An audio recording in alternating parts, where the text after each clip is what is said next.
ഇന്ന് സുധിച്ചേട്ടന്റെ 3-ാം ആണ്ടാണ്. ഈ ആണ്ട് ദിവസം രേണുസുതി ഗൾഫിൽ നിന്ന് വീഡിയോ കോൾ ചെയ്തുകൊണ്ട് ഇതാണ് ഇപ്പൊ നിങ്ങൾ കണ്ടത്. ഇത് പ്രഹസനമാണോ അല്ലയോ എന്ന് വീഡിയോ കാണുന്ന ആളുകൾക്ക് മനസ്സിലാവുന്നുള്ളതാണ്. രേണുസുതിയെ പ്രൊമോട്ട് ചെയ്യാൻ വേണ്ടിയിട്ട് കുറെ യൂട്യൂബർമാരൊക്കെ കൂടെ നടക്കുന്നതൊക്കെ ആയിട്ട് നമ്മൾ കേട്ടിട്ടുണ്ടല്ലേ. അത്തരം ആളുകൾ ഇത്തരം ദിവസങ്ങളിൽ അവർക്ക് പ്രൈവസി കിട്ടേണ്ട ദിവസങ്ങളിൽ അവിടേക്ക് കയറി ചെല്ലുന്നു, രേണുസുതിയെ വിളിക്കുന്നു, വീഡിയോ കോൾ ചെയ്യുന്നു, അത് ഇവർ പകർത്തിയെടുക്കുന്നു, എന്നിട്ട് സോഷ്യൽ മീഡിയ വഴി വീണ്ടും വിളിക്കുന്നു. എന്താണ് ഞാൻ പറയേണ്ടതായിട്ടുള്ളത്? വളരെ വളരെ പ്രഹസനം നിറഞ്ഞ കാര്യങ്ങളാണെന്ന കാര്യത്തിൽ തർക്കമൊന്നും വേണ്ട എന്നുള്ളതാണ്. കുറെ ദിവസങ്ങളായിട്ട് രേണുസുതിയുമായി ബന്ധപ്പെട്ടുള്ള വീഡിയോസ് ആരും ചെയ്യുന്നത് നിങ്ങൾ കാണുന്നുണ്ടാവില്ല. അതെന്തുകൊണ്ടാന്ന് വെച്ചിട്ടുണ്ടെങ്കിൽ ഇറ്റ്സ് കൺഫേംഡ് എന്ന് പറയാം. ഓക്കെ, അതുകൊണ്ടൊക്കെ തന്നെയാണ് ഇപ്പൊ ഒന്നും കാണാത്തത് എന്നുള്ളതാണ്. പിന്നെ അവർക്ക് നിരന്തരം കെട്ടിക്കൊണ്ടിരിക്കുന്ന തെറികളുടെ അളവ് കുറയുന്നുണ്ട്. നിങ്ങൾ ശ്രദ്ധിച്ചാൽ മനസ്സിലാവുന്നുള്ളതാണ്. അവരുടെ റീച്ച് ഡൗൺ ആയിക്കൊണ്ടിരിക്കുന്നുണ്ട്. എന്തുകൊണ്ടാണെന്ന് മനസ്സിലായില്ലേ? ഇത് റിയാക്ട് ചെയ്യാൻ ആളുകളില്ല എന്നുണ്ടെങ്കിൽ തീർച്ചയായിട്ടും രണസുന ഔട്ട് കംപ്ലീറ്റ്ലി ആയിരിക്കും. അതുകൊണ്ടാണ്. പിന്നെ ഞാൻ ഈ വീഡിയോ എടുത്ത് റിയാക്ട് ചെയ്യാൻ ഒരു കാരണം എന്താ വെച്ചിട്ടുണ്ടെങ്കിൽ, ഈ മരണ ദിവസങ്ങളിൽ ഇമ്മാതിരി പ്രഹസനങ്ങൾ അവസാനിപ്പിച്ചു കൂടെ എന്നൊരു ചോദ്യം കൂടി ചോദിക്കാൻ വേണ്ടി മാത്രമാണ് ഇത് ചെയ്തത് എന്നുള്ളതാണ്. ജൂൺ 5-നാണ് അദ്ദേഹം മരണപ്പെടുന്നത്. 3-ാം ആണ്ടാണ്.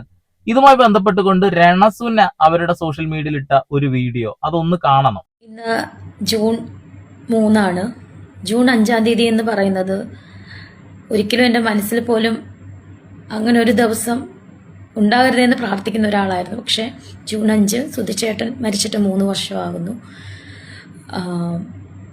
ഞാൻ പെട്ടെന്ന് പ്രമോഷനും അതുപോലെ ഒരു ഫംഗ്ഷനുമായിട്ട് പെട്ടെന്ന് ഞാൻ ബഹ്റൈനിലാണ്.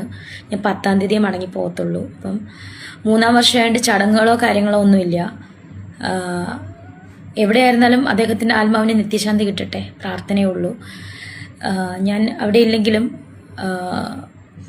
എൻ്റെ ഫാമിലിയോട് ഞാൻ പറഞ്ഞിട്ടുണ്ട്, ഋതപ്പനുമായിട്ട് തൊട്ടടുത്തുള്ള ഒരു ഓർഫനേജിൽ പോയി ഫുഡ് കൊടുക്കണമെന്ന് പറഞ്ഞിട്ടുണ്ട്. അപ്പോൾ ആ കുട്ടികളോടൊപ്പം ഇരുന്ന് ഋതപ്പനും എൻ്റെ ഫാമിലിയും കൂടെ ഫുഡ് കഴിക്കണമെന്ന് എനിക്ക് വലിയൊരു ആഗ്രഹമുണ്ട്. ആ കുഞ്ഞുങ്ങളുടെ ഒപ്പം ഇരുന്ന് തന്നെ അതിനുള്ള കാര്യങ്ങളൊക്കെ ഞാൻ ഏർപ്പാട് ചെയ്തിട്ടാണ്. വളരെ നല്ല കാര്യം. തീർച്ചയായിട്ടും ഇത്തരം കാര്യങ്ങൾക്ക് ആളുകൾ സപ്പോർട്ട് ചെയ്യും. പക്ഷേ പ്രഹസനങ്ങൾ നിങ്ങൾ അവസാനിപ്പിക്കണം. ഈ വീഡിയോ ഇട്ട് 1 മണിക്കൂറിന് ശേഷം അവരിട്ടൊരു വീഡിയോ ഇപ്പൊ ഞാൻ കാണിച്ചു തരാം. ഇപ്പൊ സൈഡിൽ നിങ്ങൾ കാണുന്ന ഈ ഞാഞ്ഞുളു ഞാഞ്ഞുളു എന്ന ഡാൻസ് കാണുന്നില്ലേ? ഈ ഒരു സാധനം സ്വന്തം ഭർത്താവ് മരിച്ച ആ ആണ്ടിന്റെ വിഷയം പറഞ്ഞുകൊണ്ടിരിക്കുന്ന സമയത്ത് തന്നെ അടുത്ത വീഡിയോ അവരിടുന്നത് ഈ പ്രഹസനമാണ് എന്നുള്ളതാണ്. ഈ പ്രഹസനങ്ങളാണ് ആളുകളൊന്ന് അവസാനിപ്പിക്കൂ എന്ന് പറഞ്ഞുകൊണ്ടിരിക്കുന്നത്. എന്തുവാ ഇവർ മനസ്സിലാക്കാത്തത്? എന്തായാലും ഇപ്പൊ ട്രോളന്മാരൊന്നും എടുത്ത് റിയാക്ട് ചെയ്യാത്തത് കൊണ്ടൊക്കെ തന്നെ ഉള്ള കമന്റ് ഒക്കെ ഒന്ന് കുറഞ്ഞ് നല്ല സമാധാനം കിട്ടുന്നുണ്ടാവുമല്ലോ. എന്നാലോ ഒരു തരത്തിലും ഇവര് ഒരിക്കലും പിന്നോട്ട് പോവില്ല എന്നുള്ളത് ഏറ്റവും വലിയ തെളിവാണ് അവർ ഇന്നലെ ഇട്ട ഈ ഒരു പോസ്റ്റ്. അതായത് കുരു പൊട്ടി ഒലിക്കുന്ന കുറെ വ്ളോഗർമാർ ഇത് കാണുക, ഇത്രയുള്ള കാര്യം. എന്തെന്നാൽ സത്യം അത് വിലയുള്ള സാധനമാണ്. സുധിച്ചേട്ടന്റെ ആത്മാവിന് നിത്യശാന്തി കിട്ടട്ടെ എന്നും പറഞ്ഞുകൊണ്ട് ബിഷപ്പ് ആ വീട്ടിൽ വന്ന് പ്രാർത്ഥിക്കുന്ന ഒരു വീഡിയോ ഇട്ടിട്ടുണ്ട്. തങ്കച്ചൻ ചേട്ടൻ പറഞ്ഞൊരു വാക്കുണ്ട്. അതായത് ബിഷപ്പിനെ വീട്ടിൽ പോയി ഞാൻ കണ്ടു, സംസാരിച്ചു, അങ്ങനെ അദ്ദേഹം ഇവിടെ വന്നു, പ്രാർത്ഥിച്ചു, ഞങ്ങൾ അനുഗ്രഹിച്ചു. രേണസുന അവിടെ ഉണ്ട് എന്നുണ്ടെങ്കിൽ എനിക്ക് തോന്നുന്നില്ല അവർ വരുന്നുള്ളത്. ഇനി ബിഷപ്പും ആ ഒരു വിഷയം അറിഞ്ഞിട്ടുണ്ടെങ്കിൽ ഒരു പക്ഷെ വരുമായിരിക്കാം. അടുത്തൊരു പോസ്റ്റ് എന്താ വെച്ചിട്ടുണ്ടെങ്കിൽ, ഇന്നെങ്കിലും എന്നെ നെഗറ്റീവ് പറയാതെ വെറുതെ വിടൂ, മനസ്സ് തളർന്നു പോയി, അതാ പ്ലീസ്. അത് ഇന്നലെ ഇട്ട ഒരു പോസ്റ്റ് തന്നെയാണ്, ഫാമിലി ഫോട്ടോ ആണ് ഇട്ടത്. ഞാൻ ആ പോസ്റ്റ് കാണുന്ന സമയത്ത് ഏകദേശം 299 കമന്റ് അതിൽ കിടക്കുന്നുണ്ട്. അതിലെല്ലാവരും പോസിറ്റീവാ. പക്ഷെ പറയുന്ന വാക്ക് ഇത്രയേ ഉള്ളൂ, നിങ്ങൾ ഈ ഒരു പ്രഹസനം ഒന്ന് അവസാനിപ്പിച്ചുകൂടെ? ഈ വെറുപ്പിക്കലൊന്ന് അവസാനിപ്പിച്ചുകൂടെ? നിങ്ങൾക്ക് നല്ല നല്ല വീഡിയോസ് ചെയ്തുകൂടെ? ഈ ഊളത്തരം ഒന്ന് അവസാനിപ്പിച്ചുകൂടെ എന്നുള്ളതാ. പക്ഷെ മറുപടി ഒന്നും കൊടുത്തില്ല. എന്നാൽ നേരത്തെ ഞാൻ കാണിച്ച ആ പുഴു ഡാൻസ് ഇല്ലേ, ആ വീഡിയോക്ക് അടിയിൽ വരുന്ന ഓരോ കമന്റും ഇതൊന്ന് അവസാനിപ്പിച്ചുകൂടെ, നിങ്ങൾ ഇപ്പൊ തന്നെ ഭർത്താവിനെ കുറിച്ച് സംസാരിച്ചതല്ലേ എന്ന് ചോദിക്കുന്ന ചോദ്യത്തിന് വളരെ മോശപ്പെട്ട രീതിയിലുള്ള മറുപടികളാണ് രണസുന കൊടുത്തുകൊണ്ടിരിക്കുന്നത് എന്നുള്ളതാണ്. എന്തായാലും അദ്ദേഹത്തിന്റെ ആത്മാവിന് നിത്യശാന്തി ലഭിക്കാൻ തന്നെയാണ് ഞാൻ പ്രാർത്ഥിക്കുന്നത്. പക്ഷെ ഞാൻ എവിടെയാണ് പ്രാർത്ഥിക്കേണ്ടത്? ഒന്ന്, രേണുസുതിയുടെ വീട്ടിൽ ബിഷപ്പ് വന്ന് പ്രാർത്ഥിക്കുന്ന ഒരു വീഡിയോ ആണ്, നിങ്ങൾ അതൊന്ന് കാണേ. ഞങ്ങളുടെ മേലനുഗ്രഹം ചൊരിയണമേ. ദൈവമേ, നീ പരിശുദ്ധനാകുന്നു. ബലവാനെ, നീ പരിശുദ്ധനാകുന്നു. മതമില്ലാത്തവനെ, നീ പരിശുദ്ധനാകുന്നു. ഞങ്ങൾക്ക് വേണ്ടി ദോഷപ്പെട്ട തമ്പുരാനെ, ഞങ്ങളുടെ മേൽ അനുഗ്രഹം ചൊരിയണമേ. ദൈവമേ, നിനക്ക് സ്തുതി.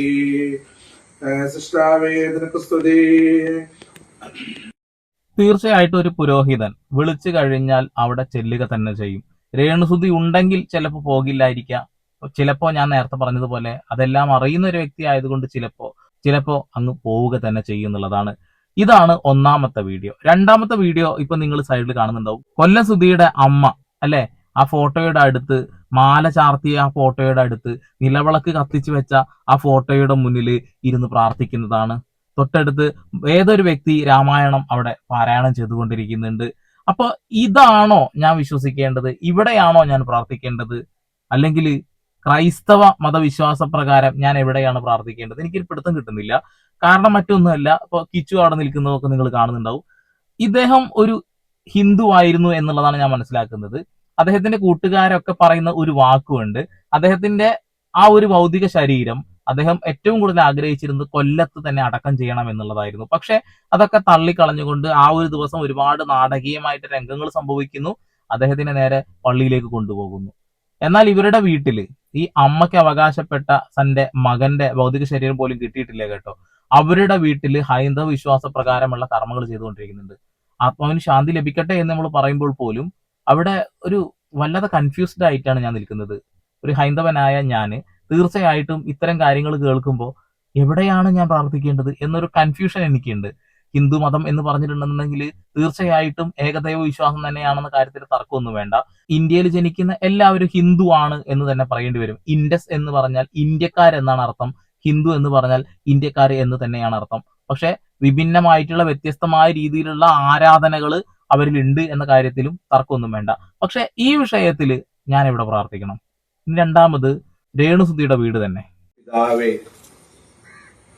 ഈ രാവിലേക്കായി ഞങ്ങൾ അങ്ങേ മഹത്വപ്പെടുത്തുകയും ഞങ്ങൾ അങ്ങേ സ്തുതിക്കുകയും ചെയ്യുന്ന കർത്താവേ, ഈ പ്രിയ ഭവനത്തിലായി ഞങ്ങൾ ഒത്തുകൂടുവാൻ ഇടയായ സാഹചര്യങ്ങളെ തിരുസന്നിധിയിൽ സമർപ്പിക്കുന്നു. അങ്ങ് ഈ പ്രിയ കുടുംബത്തോട് മനസ്സിലിയുമാറാകണമേ, അങ്ങ് ഈ കുടുംബത്തോട് ദയ ചെയ്യുമാറാകണമേ എന്ന് പ്രാർത്ഥിക്കുന്നു. അങ്ങയുടെ അദൃശ്യമായ കാര്യം ഈ ഭവനത്തിന്മേൽ വെക്കുമാറാകണമേ എന്ന് പ്രാർത്ഥിക്കുന്നു. ഇത്രത്തോളം ഈ കുടുംബത്തെ അങ്ങ് സഹായിച്ചു, അങ്ങ് തുണച്ചു. പ്രതിസന്ധികള് പ്രയാസങ്ങളിലൂടെയൊക്കെ ഈ പ്രിയപ്പെട്ടവർ കടന്നു പോകേണ്ട തീർച്ചയായിട്ടും ഈ മനുഷ്യനെ ഞാൻ റെസ്പെക്ട് ചെയ്യും കേട്ടോ. അദ്ദേഹം ആ വീട് വെച്ചു കൊടുക്കാനുള്ള സ്ഥലം വിട്ടുകൊടുത്തപ്പോ അദ്ദേഹം ഒരുപാട് എന്താ പറയാ നാണക്കേടിന്റെ വക്കിലേക്ക് പോയതാണ്. അതിനുശേഷം രേണുസുതിയുടെ പ്രഹസനങ്ങൾ കാരണം തന്നെ വീണ്ടും നാണക്കേടിലേക്ക് കൂപ്പുത്തിയതാണ്. ഒരുപാട് കോൺട്രവേഴ്സികളുടെ കടന്നുപോയൊരു മനുഷ്യനാണ് അദ്ദേഹം. പിന്നീട് ഈ വിഷയവുമായി ബന്ധപ്പെട്ടിട്ട് പിന്നെ ഒന്നും മിണ്ടിയിട്ടില്ല. അപ്പൊ ലാസ്റ്റ് കഴിഞ്ഞ മാസത്തിന് മുന്നേ എങ്ങാനുമാണ് എന്തോ സംസാരിച്ചത്. അതിനുശേഷം അദ്ദേഹം മിണ്ടിയിട്ടില്ല. അത് തന്നെ ഞാൻ പറഞ്ഞതുപോലെ ഇറ്റ്സ് കൺഫേംഡ് എന്ന് പറയുകയാണ്. അതുകൊണ്ടാണ് ആരും മിണ്ടാത്തത്. പക്ഷെ മിണ്ടാതിരിക്കാൻ പല വിഷയങ്ങളും കഴിയില്ല എന്നുള്ളതാണ്. ഇന്നും അവരുടെ പ്രഹസനങ്ങൾ കാണുമ്പോൾ ജനങ്ങൾ കമന്റ് ഇട്ടുകൊണ്ടിരിക്കുന്നുണ്ട്. ഈ ഒരു ആണ്ടുമായി ബന്ധപ്പെട്ടുള്ള കാര്യങ്ങൾ പറയുന്ന വീഡിയോയിൽ ഭയങ്കര ഇമോഷണൽ ആയിട്ടാണ് സംസാരിച്ചു കൊണ്ടിരിക്കുന്നത്. അടുത്ത വീഡിയോ ഉടനെ തന്നെ ഇടുന്നത് ഈ ഭയങ്കരമായിട്ട് വെറുപ്പിക്കുന്ന രീതിയിലുള്ള ഒരു ഡാൻസും ആണെന്നുള്ളത്. അതും ശരീരം പരമാവധി കാണിക്കുന്ന രീതിയിലുള്ള ഒരു ഡ്രസ്സൊക്കെ ധരിച്ചുകൊണ്ടുള്ള ഡാൻസ്. അപ്പൊ ഇവർക്ക് പെട്ടെന്ന് മൂഡ് മാറ്റാനുള്ള ഒരു കഴിവുണ്ട്. മുന്നേ കരഞ്ഞ ഒരു വീഡിയോ നിങ്ങൾ കണ്ടിട്ടുണ്ടാവും. ഉടനെ തന്നെ ഞാനെന്തിനാ കരയുന്നത്, ഞാൻ ചിരിക്കുമെന്ന് പറഞ്ഞാൽ അടുത്ത ചിരിക്കുന്നത് കാണുന്നുണ്ട്. അങ്ങനെ വല്ലാതെ വെറുപ്പിക്കല് ഇവരുടെ കയ്യിൽ നിന്നും നമ്മൾ ഇങ്ങനെ നിരന്തരം കണ്ടുകൊണ്ടിരിക്കുന്നുണ്ട് എന്നുള്ളതാണ്. സോഷ്യൽ മീഡിയയിലാണല്ലോ അത്തരം വീഡിയോസ് വന്നുകൊണ്ടിരുന്നത്. ഇതൊന്ന് സ്റ്റോപ്പ് ആയിട്ടുണ്ട്. ആളുകൾ റിയാക്ട് ചെയ്യുന്നത് നിർത്തിയിട്ടുണ്ട്. ഈ വീഡിയോ റിയാക്ട് ചെയ്യാനുള്ള കാരണം ഒരു കൺഫ്യൂസ്ഡ് മൈൻഡ് എനിക്ക് വന്നത് കൊണ്ടാണെന്നുള്ളതാണ്. രണ്ട് വീട്ടിലും രണ്ട് രീതിയിലുള്ള കർമ്മങ്ങളാണ് നടത്തുന്നത്. അവർ ആ ശവക്കല്ലറയിൽ പോയി പ്രാർത്ഥിക്കുന്നുണ്ട്. അത് കഴിഞ്ഞ വീട്ടിൽ ഇങ്ങനെ ഒരു പ്രാർത്ഥന നടക്കുന്നുണ്ട്. അതുകൂടാതെ കൊല്ലം സുധിയുടെ അമ്മ അവരുടെ വീട്ടിൽ ഇത്തരം കർമ്മങ്ങൾ ചെയ്യുന്നുണ്ട്. ഒരു ഭയങ്കര കൺഫ്യൂഷൻ വന്നത് കൊണ്ടാണ്. പിന്നെ അവരുടെ ആ ഒരു കരച്ചിൽ ഡ്രാമ, ആ ഡ്രാമ ഒന്നൊന്നര ഡ്രാമയാണ്. വീഡിയോ കോൾ ചെയ്ത് അത് മറ്റുള്ള യൂട്യൂബേഴ്സ് അതിന് മുകളിൽ നിന്ന് വീഡിയോ എടുത്ത് അത് പ്രചരിപ്പിക്കുന്നു. മനഃപൂർവ്വം അതിനൊക്കെ വഴി വെച്ച് കൊടുക്കുന്നു. ഇത്തരം സന്ദർഭങ്ങളിൽ ഇത്തരം ദിവസങ്ങളിൽ എന്തിനാണ് ഇവരെയൊക്കെ കൊണ്ടുവരുന്നത്? കുറച്ച് മുൻപ് നിങ്ങൾക്ക് ഓർമ്മയുണ്ടാവും, 1-ാം ആണ്ടിന്റെ സമയത്ത് എങ്ങാനുമാണ് ഇവര് ഭയങ്കര സന്തോഷിച്ചുകൊണ്ട് ചിരിച്ചുകൊണ്ട് ഏട്ടന്റെ ആണ്ട് എല്ലാവരും വരണം എന്ന് പറയുന്നു. അത് കഴിഞ്ഞ് എല്ലാവരും വന്നത് വൈറലാവുന്നു. ആ സമയത്ത് തന്നെ ഇവരുടെ തലേ ദിവസം ഭയങ്കര സന്തോഷിച്ച് ചിരിച്ചും കളിച്ച് അവരെ കൊണ്ടുവന്ന് ക്യാമറയുടെ മുന്നിൽ പിറ്റേ ദിവസം കരയുന്നു. അപ്പൊ ഭയങ്കരമായിട്ടുള്ള ഒരു നാടകീയത നിറഞ്ഞ ലൈഫാണ് ഇപ്പൊ മുന്നോട്ട് അവർ കൊണ്ടുപോയിക്കൊണ്ടിരിക്കുന്നത് എന്നുള്ളതാണ്. ഓക്കെ, നമ്മളിത് കൂടുതലായിട്ട് ഇനി റിയാക്ട് ചെയ്യൊന്നുമില്ല. കാരണം എന്താ വെച്ചിട്ടുണ്ടെങ്കിൽ ഈ വെറുപ്പിക്കല് കണ്ട് കണ്ട് കണ്ട് ആളുകൾക്ക് മടുത്തു. പക്ഷെ ചൂണ്ടിക്കാണിക്കാനുള്ളത് ചൂണ്ടിക്കാണിക്കുക തന്നെ വേണ്ടേ? ഇനിയിപ്പോ എന്തൊക്കെ സംഭവിച്ചിട്ടുണ്ടെന്നുണ്ടെങ്കിലും പറയേണ്ടത് പറയുക തന്നെ വേണം. അതുകൊണ്ട് പറഞ്ഞു എന്നേ ഉള്ളൂ. ഇനി ഭാവിയിൽ ചിലപ്പോ രേണുസുതിയുമായി ബന്ധപ്പെട്ട് വീഡിയോ ചെയ്ത എല്ലാവരെയും നിങ്ങൾ തെറി വിളിക്കാനുള്ള സാഹചര്യങ്ങളൊക്കെ ഉണ്ടാവാനുള്ള സാധ്യതകളൊക്കെ ഉണ്ട്. കാരണം എന്താണെന്നറിയോ, ഒരുപാട് നാള് ഈ ഒരു നെഗറ്റീവ് കണ്ട് കണ്ട് കണ്ട് വെറുത്ത് വെറുത്ത് വെറുത്ത് അതിനെക്കുറിച്ച് റിയാക്ട് ചെയ്യുന്ന ആളുകളോട് നിങ്ങൾക്ക് സ്നേഹം തോന്നി ഏതെങ്കിലും ഒരു പ്രത്യേക സാഹചര്യത്തിൽ എന്തെങ്കിലും രീതിയിലുള്ള ട്വിസ്റ്റ് സംഭവിച്ചാൽ നിങ്ങൾ പോലും തെറി വിളിച്ചിരുന്ന ആ വ്യക്തിക്ക് വേണ്ടിയിട്ട് നിങ്ങളുടെ അതേ മനോഭാവത്തോടു കൂടി നിന്നിരുന്ന വീഡിയോ ചെയ്ത ആളുകളെ നിങ്ങൾ തെറി വിളിക്കാനുള്ള സാധ്യതകളുണ്ട്. അതുകൊണ്ടാണ് ഇപ്പൊ ആരും റിയാക്ട് ചെയ്യാത്തത്. അത് മനസ്സിലാക്കി തരിക എന്നും കൂടി എന്റെ ഒരു ലക്ഷ്യമായിരുന്നു എന്നുള്ളതാണ്. ഒരു വീഡിയോ ഞാൻ പറഞ്ഞിട്ടുണ്ട് പറയാമെന്നുള്ളത്, പറഞ്ഞു. It's confirmed. വീണ്ടും വരെ പുതിയ വാർത്താവിശേഷങ്ങളുമായി സന്ദീപ് ഇടപ്പാൾ സൈനിങ് ഓഫ്.